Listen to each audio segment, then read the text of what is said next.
Hello everyone, आज की इस पर्टिकुलर वीडियो हम डिस्कस करेंगे यूजीसी नेट पेपर 1 का सिलेबस। यूजीसी नेट का एग्जाम में क्या होता है, अलग अलग सब्जेक्ट में, जैसे कोई अलग अलग पर्सन, कोई किसी का हिस्ट्री है, किसी का हिंदी है, पॉलिटिकल साइंस है। यदि वो पर्सन अपने सब्जेक्ट में यूजीसी नेट क्लियर करना चाहता है, यूजीसी नेट का सिलेबस लेना चाहता है, तो उसको पेपर 1 तो सभी का सेम रहता है, ठीक है, हर एक सब्जेक्ट का सेम रहता है। पेपर 2 जो है वो डिफरेंट डिफरेंट रहता है, अपने सब्जेक्ट के अकॉर्डिंग रहता है। और एक बार किसी ने यूजीसी नेट को क्लियर कर लिया है, यूजीसी नेट उसका क्वालिफाई हो गया है, तो वो एलिजिबल हो जाता है किसी भी गवर्नमेंट, प्राइवेट कॉलेज या यूनिवर्सिटी में एज असिस्टेंट प्रोफेसर के रूप में काम करने के लिए, ठीक है। और इसी के लिए हम आज डिस्कस करेंगे अपना यूजीसी नेट का सिलेबस पेपर 1, ठीक है। एग्जाम का पैटर्न क्या ऐसा रहता है, पेपर 1 से पूछे जाते हैं आपके 50 क्वेश्चन जो कि 100 मार्क्स के होते हैं। ईच क्वेश्चन जो है 2 मार्क्स का रहता है। पेपर 2 में आपके 100 क्वेश्चन होते हैं, 200 मार्क्स के क्वेश्चन रहते हैं, ठीक है। एक ही टाइम में, एक ही शिफ्ट में पेपर होता है, 150 क्वेश्चन जो है वो टोटल पूछे जाते हैं, ठीक है। और इसके अलावा अभी हम स्टार्ट करते हैं। यूनिट फर्स्ट में पूछा जाता है आपका टीचिंग एप्टीट्यूड। टीचिंग एप्टीट्यूड में आता है teaching concept, objective level of teaching क्या है, मेमोरी लेवल ऑफ टीचिंग क्या है, रिफ्लेक्टिव क्या लेवल क्या है, आपका अंडरस्टैंडिंग लेवल क्या है, ये सब जो है वो यूनिट फर्स्ट में पूछा जाता है। कैरेक्टरिस्टिक्स क्या है, बेसिक रिक्वायरमेंट क्या है, लर्नर के क्या कुछ कैरेक्टरिस्टिक्स हैं, कैरेक्टरिस्टिक्स ऑफ अडोलेसेंट क्या है, लर्नर, अडल्ट लर्नर क्या होते हैं, उनका academic social and emotional cognitive क्या कुछ डिफरेंसेस होते हैं उनके, और का इंडिविजुअल डिफरेंसेस क्या है, फैक्टर जो कि इफेक्ट करते हैं किसको, टीचिंग, जो कि रिलेट करते हैं टीचर को, लर्नर को, सपोर्ट मटेरियल को, आपके इंस्ट्रक्शन फैसिलिटी को, लर्निंग एनवायरनमेंट एंड इंस्टीट्यूशन को, ठीक है। इसके अलावा इसी में यूनिट फर्स्ट में ही जो है वो आपका मेथड ऑफ टीचिंग पूछा जाता है in the institution of the higher learning. Teacher centre क्या है आपका, लर्नर सेंटर क्या है, ऑफलाइन मेथड क्या है, ऑनलाइन मेथड क्या है, स्वयं क्या है, स्वयं प्रभा क्या है, मूक क्या है, ये सब जो है इसमें पूछा जाता है। इसके अलावा टीचिंग सपोर्ट सिस्टम में क्या आता है, जैसे कि पहले ट्रेडिशनल मेथड अडॉप्ट किए, चौक एंड बोर्ड का सिस्टम था। अभी मॉडर्न टाइम में आज जो है वो प्रोजेक्ट मेथड यूज किया जाता है टीचिंग के लिए। आईसीटी बेस्ड जो है वो क्या है, कौन सा सिस्टम में जो है वो आईसीटी बेस्ड है, ठीक है, ये सब जो है वो पूछा जाता है। इसके अलावा इवेल्युएशन सिस्टम कैसा है, जो कि आजकल सीबीटी मोड में हो रहे हैं, evaluation system exam CBT mode में हो रहे हैं। इवेल्युएशन ऑफ जो इन चॉइस बेस्ड क्रेडिट सिस्टम क्या है इन हायर एजुकेशन में, ठीक है। आपका सीबीटी मोड कैसा है, मतलब कंप्यूटर बेस्ड टेस्ट किस तरीके से हो रहे हैं, इनोवेशन किस तरह से होती है इन एजुकेशन सिस्टम में, ठीक है। ये तो था यूनिट फर्स्ट में, यूनिट फर्स्ट पेपर 1 का यूनिट फर्स्ट का कंप्लीट सिलेबस, ठीक है। देखो यूनिट फर्स्ट में ही इतना कुछ पूछा जाता है। और की सेकंड यूनिट है आपकी रिसर्च एप्टीट्यूड। यदि आपने अपनी मास्टर डिग्री में डेजर्टेशन जो है वो आपने प्रिपेयर करी होगी, तो आपने कुछ एक रिसर्च के कुछ एक क्राइटेरिया जो है वो फॉलो किए होंगे, जैसे कि यहाँ पर आता है रिसर्च का क्या मीनिंग है, टाइप एंड कैरेक्टरिस्टिक्स क्या है, पॉजिटिविज्म क्या है, पोस्ट पॉजिटिविज्म अप्रोच क्या है टू रिसर्च में, आपका मेथड ऑफ रिसर्च क्या है, एक्सपेरिमेंटल मेथड क्या है, डिस्क्रिप्टिव मेथड क्या है, हिस्टोरिकल मेथड क्या है, क्वालिटेटिव एंड क्वांटिटेटिव मेथड क्या है, स्टेप्स क्या क्या है रिसर्च, कौन कौन से स्टेप जो है वो फॉलो किए जाते हैं रिसर्च में, थीसिस एंड आर्टिकल राइटिंग क्या है, फॉर्मेट एंड स्टाइल क्या है रेफरेंसिंग की। इसके अलावा एप्लीकेशन ऑफ आईसीटी रिसर्च में कौन कौन सी एप्लीकेशन यूज की जाती है। आपका लास्ट टॉपिक रहता है इस यूनिट का रिसर्च एथिक्स। यदि आपका हिंदी मीडियम है तो आप यहां से हिंदी में भी देख सकते हैं, ठीक है, क्योंकि बाइलिंगुअल जो है वो पीपीटी क्या करी गई है, ठीक है। थर्ड यूनिट में आता है कॉम्प्रिहेंशन, जो कि इजी होता है, ठीक है। फोर्थ यूनिट में आता है कम्युनिकेशन।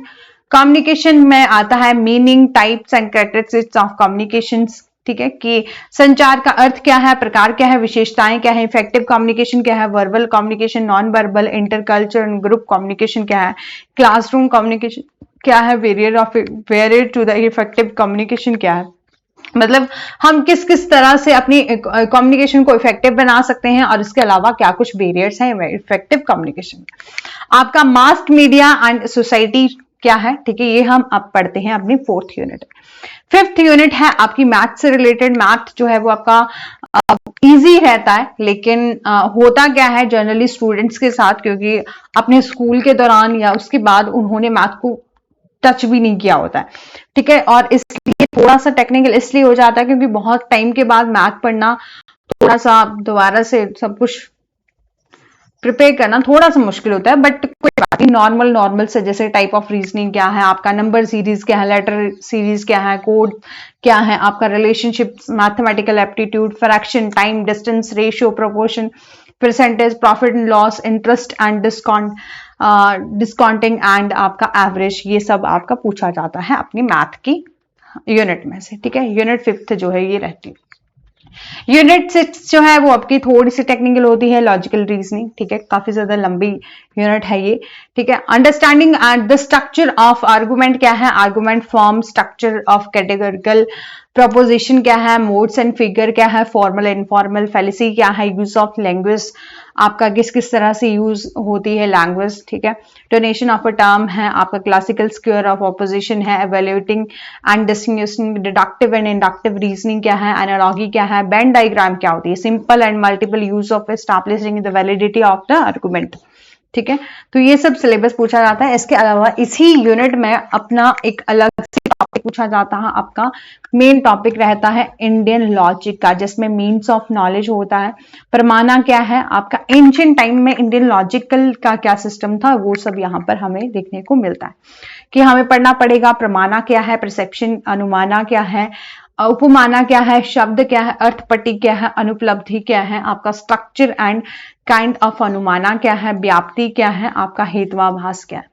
ठीक है, ये सब आपको इस यूनिट में देखने को मिलेगा। और ये हमारी 7th यूनिट रहती है डीआई की, डाटा इंटरप्रिटेशन की। जिस भी पर्सन ने अपना मैथ का पोर्शन कंप्लीट कर लिया होता है उसको यहाँ पर कोई प्रॉब्लम जो है वो नहीं आती।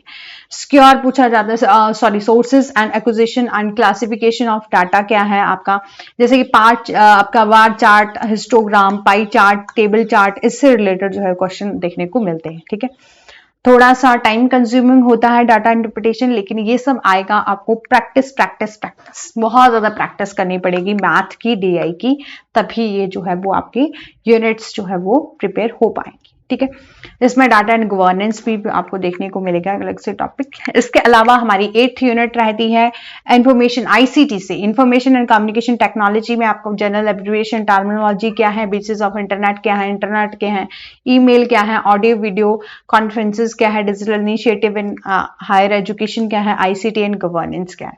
ठीक है, ये सब देखने को मिलता है। आपकी 9th यूनिट रहती है, काफी ज्यादा लेंथी यूनिट जो है वो होती है, क्योंकि पीपल डेवलपमेंट एंड एनवायरमेंट क्या है यहाँ पर आपको देखने को मिलता है। ये सब जो है वो आपको प्रिपेयर करना पड़ेगा यदि आपने इस यूनिट को बिल्कुल प्रिपेयर करना हो, क्योंकि इसमें से आपके 5 में से हो सकता है 6-7 क्वेश्चन भी देखने को मिल सकते हैं।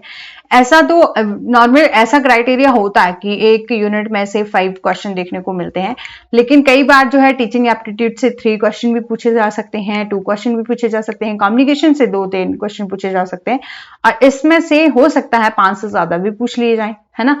तो ऐसे ही सिस्टम रहता है। ऐसे डेवलपमेंट एंड एनवायरमेंट क्या है, millennium development and sustainable development goal क्या है आपका, ह्यूमन एंड एनवायरमेंट इंटरेक्शन क्या है, एंथ्रोपोजेनेटिक एक्टिविटी क्या है and there impact on environment क्या है, एनवायरमेंटल इशू क्या है, logical reasoning, regional and global क्या है, air pollution, water pollution, soil pollution क्या है, इसके टाइप क्या क्या है, वेस्ट क्या है, सॉलिड वेस्ट क्या होता है, लिक्विड वेस्ट क्या होता है, बायोमेडिकल हजार्डस इलेक्ट्रॉनिक वेस्ट, ये सब जो है वो आपका पूछा जाता है। ठीक है, क्लाइमेट चेंज क्या है, social economic and political dimension क्या है, इसके अलावा इम्पैक्ट क्या क्या होते हैं ह्यूमन पॉल्यूशन से, ठीक है, पॉल्यूटेंट के ह्यूमन हेल्थ पर, नेचुरल एनर्जी रिसोर्सेज जैसे सोलर हो गया, विंड हो गया, सॉइल हो गया, हाइड्रो हो गया, जियोथर्मल हो गया, बायोमास हो गया। ठीक है, ये सब जो है वो पूछा जाता है। आपके natural hazardous and disaster millennium strategy जैसे कि होता है आपका कुछ एक कन्वेंशन हुई है वो भी आपको देखने को मिलेंगी। यहाँ पर आपको स्टडी करना पड़ेगा, बहुत अच्छे से प्रिपेयर करना पड़ेगा, क्योंकि बहुत ज्यादा असर्शन रीजन के फॉर्म में क्वेश्चन आते हैं। आपका मैच ऑफ द फॉलोइंग में क्वेश्चन आते हैं, इन ये जो कन्वेंशन हुई है इनके एयर वाइज पूछ लिए जाते हैं, जैसे कि एनवायरमेंट प्रोटेक्शन एक्ट कब आया था, और national action plan on climate change क्या था, international agreement efforts, monetary protocol क्या है, रियो समिट क्या है, convention biodiversity, Kyoto protocol, Paris agreement, international solar alliance. ठीक है, ये सब आपको इस यूनिट में देखना पड़ेगा। इसके अलावा हमारी लास्ट यूनिट रहती है हायर एजुकेशन सिस्टम देखोगे, अभी आप असिस्टेंट प्रोफेसर बनने जा रहे हो तो आपको हायर एजुकेशन सिस्टम तो देखने को मिलेगा ही, है ना, और आपको करना ही पड़ेगा। इसलिए institution of higher learning and education किस तरह की थी एंशियंट टाइम में, जब हमारा वेदास का पीरियड था, ठीक है, जब स्टूडेंट्स जो थे, लर्नर जो थे, अपने वेदों की स्टडी करते थे, उस टाइम किस तरह से एजुकेशन इंस्टीट्यूशन होते थे। अब इवेल्युएशन सिस्टम कैसे हुआ, किस तरह से हमारे हायर लर्निंग जो है वो इवेल्युएट हुई, research in post independence India में, oriental convention and non conventional learning program in India में आपका professional, technical and skill based evaluation किस तरह से हुई, आपका वैल्यू एजुकेशन किस तरह से है, environment education, policies, governance and administration का हायर एजुकेशन में, और आपका आईसीटी, हायर एजुकेशन में आईसीटी जो कंप्यूटर सिस्टम है आपका, इंफॉर्मेशन एंड कम्युनिकेशन टेक्नोलॉजी का किस तरह से यूज हुआ है, ये सब हमें यहाँ पर जो है वो देखने को मिलेगा। और हमें ये सब स्टडी करना पड़ेगा। आगे की वीडियो में हम फर्दर जो है उसको डिटेल में एक अपना फर्स्ट टॉपिक से हम शुरुआत करेंगे अपने सिलेबस की, ठीक है। और इसी के साथ हमारे सब्जेक्ट हमारा ये सिलेबस यहीं पर समाप्त होता है। और यदि आपको वीडियो अच्छी लगी होगी तो यदि आप हमारे इस चैनल पर इस वीडियो को देख रहे होंगे तो लाइक कर सकते हैं, शेयर कर सकते हैं, और साथ ही साथ कमेंट कर सकते हैं यदि आपको इससे रिलेटेड अदर फर्दर वीडियो चाहिए तो। Thank you so much.